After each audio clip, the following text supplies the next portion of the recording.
Продължител на богатата традиция на Търновската книжовна школа на Свети Евтимий, патриарх Търновски, е Православният богословски факултет.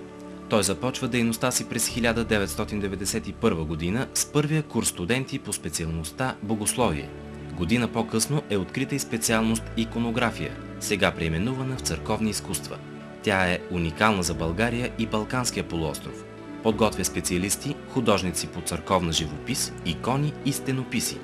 В тази специалност се съчетават традициите на православната живопис в България, съществувала повече от 1100 години, с модерната визия и техника. Срокът на обучение за степен бакалавър е 8 семестъра. В факултета работят авторитетни хабилитирани преподаватели, което е сериозна гаранция за високото ниво на предлаганото образование. Разкрити са няколко магистърски програми, които разширяват кръгозора на религиозната просвета и богословското образование. Теология и социално служение е новата бакалавърска специалност, по която ще се приемат студенти през тази учебна година.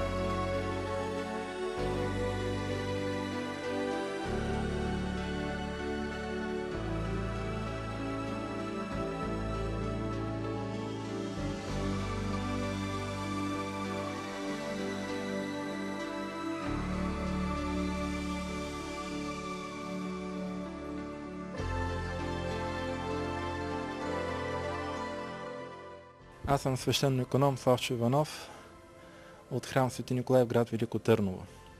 През 1998 година завърших Богословският факултет, по-точно Православния богословски факултет към Великотърновският университет Свети Кирил и Методий. И в момента изпълняваме длъжността към Света Великотърновска митрополия Протосингел. Радостен съм, че съм завършил този университет, този факултет, наследници на школата на Свети Евтимий патриарх Търновски. Радостно е, че за тези 10 години от моето завършване до сега Богословския факултет включи и нови специалности.